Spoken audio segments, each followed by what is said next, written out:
So I'm delighted now to be joined by film producer Claire Mc Cabe to speak to us a little bit about her own experience of producing and kind of what goes into creating a piece of film during this particularly unusual pandemic time that we're finding ourselves in. So Claire, thank you so much for taking the time. Yeah, you're very welcome. Thanks a million. So I understand that you actually have some first-hand experience yourself of doing some filming in and around Dublin Port. What was that like as an experience? Yeah, it was amazing. Basically, the short film that I was working on, written by Mark O'Halloran and directed by Kelly Campbell, it is a tale inspired by an encounter, one of the Dubliners' stories, one of Joyce's stories, and a lot of that story is set in and around Dublin City, and the director, she really wanted to kind of encapsulate that story of an ever-changing Dublin, and Dublin Port just seemed like the perfect setting in and around the quays, because everything's changing, the sounds, the amount of cranes that are in the background. So it was definitely a stunning location for us to be able to get.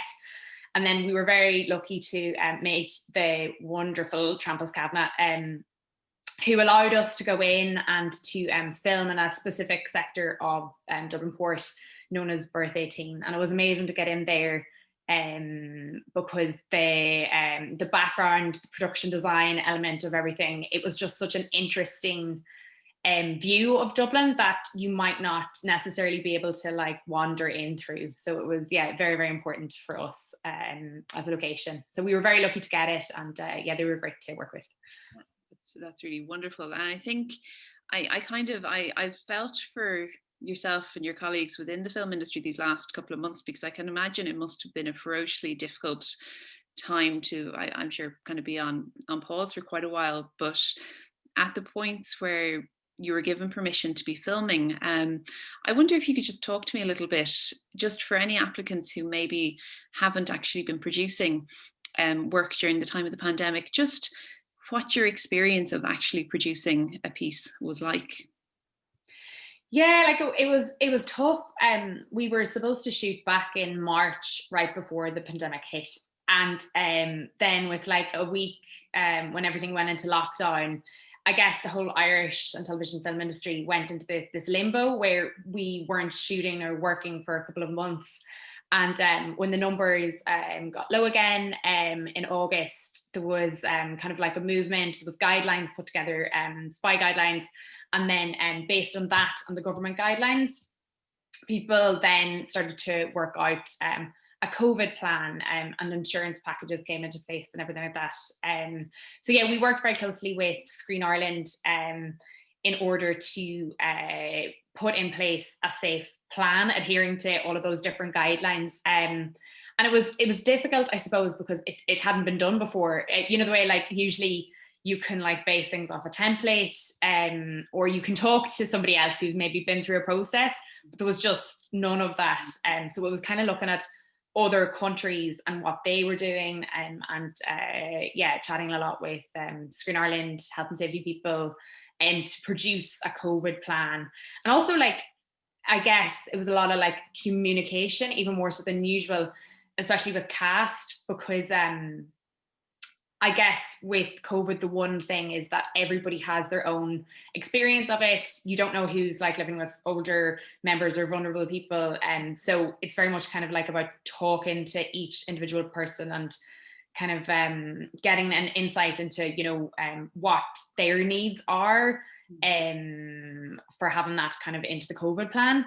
And then I guess from the SPY guidelines and also from the government guidelines, there was a certain structure about going back into work that every kind of company had to adhere to. You probably did it yourself in the museum, where like there was a lot of paperwork of people, you know, filling in return to work forms. And then we also had like a worker representative and a COVID compliance officer. So worker representative was someone who people could go to, you know, if they had any worries or any concerns.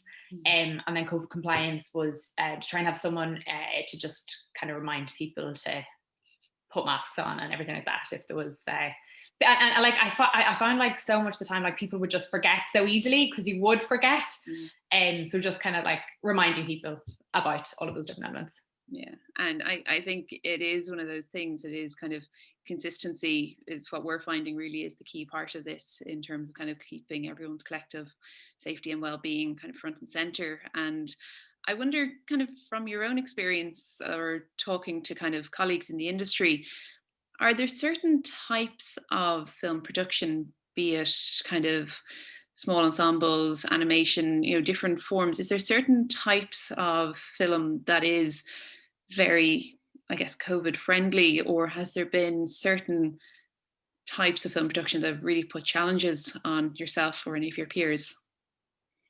Yeah, like I think with the short that I filmed in August, we were so lucky because it was actually all outdoors and there was such a small amount of cast.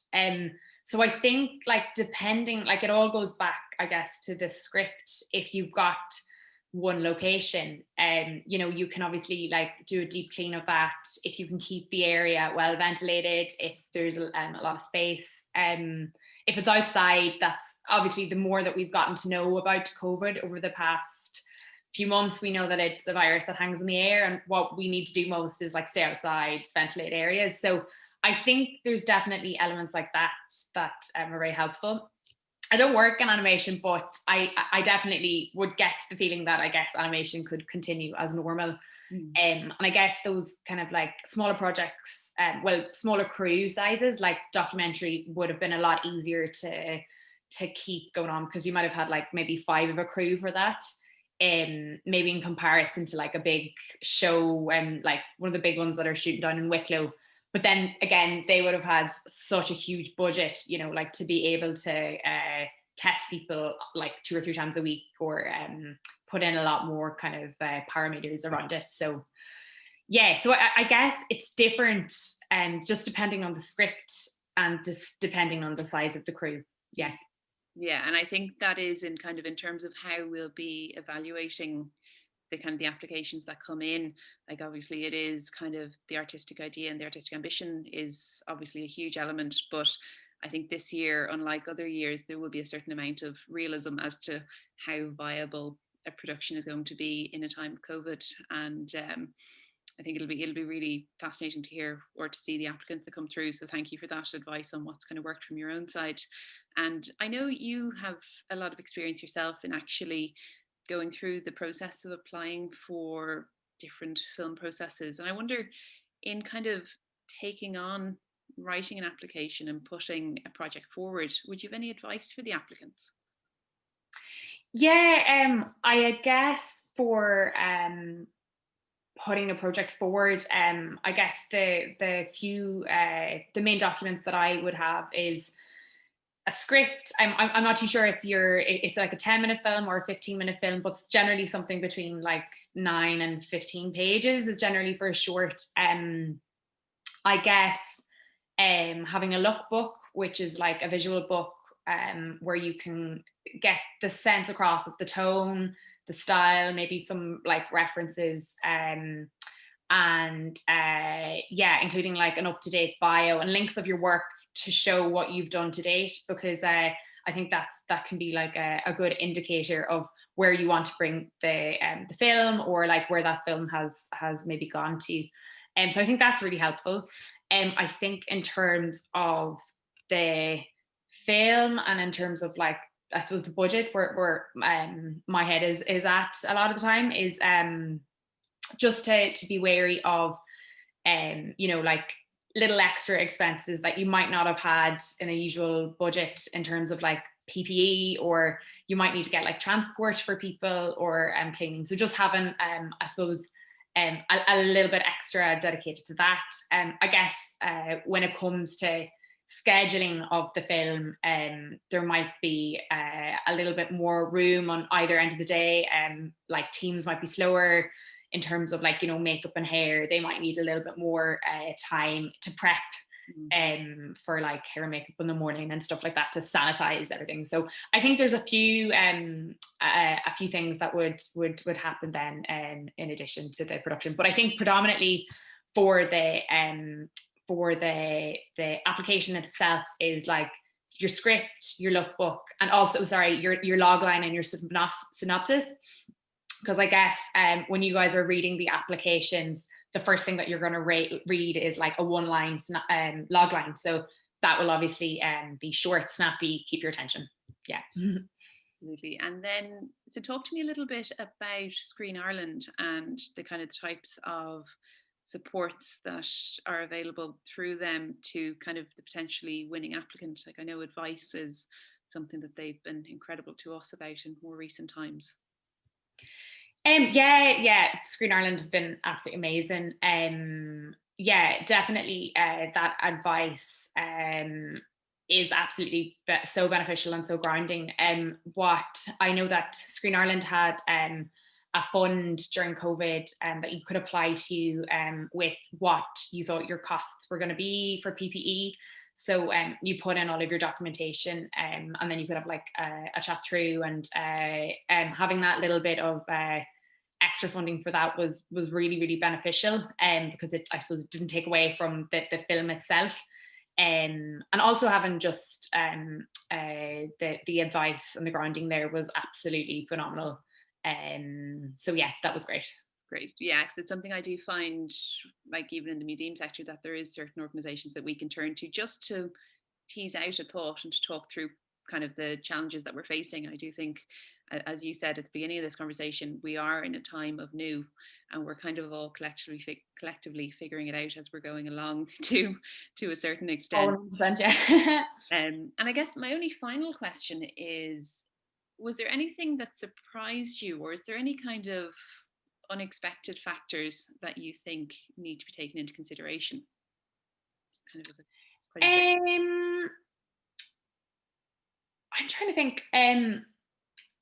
I guess costs and scheduling, and also maybe looking at the script.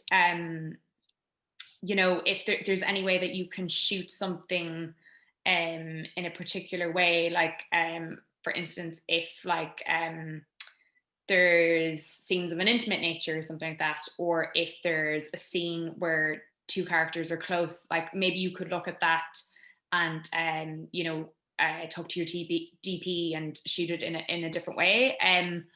I would definitely say I definitely think that people, maybe it would be a good idea to talk to somebody who's produced or PM'd a film, because I guess when you're actually in it, you see, elements that work and elements that don't work.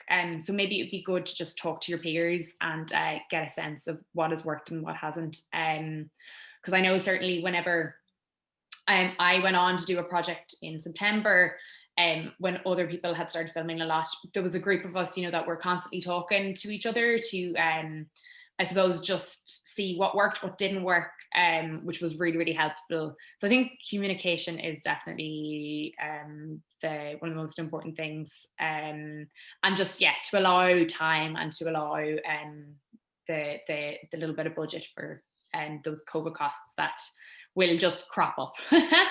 Yeah.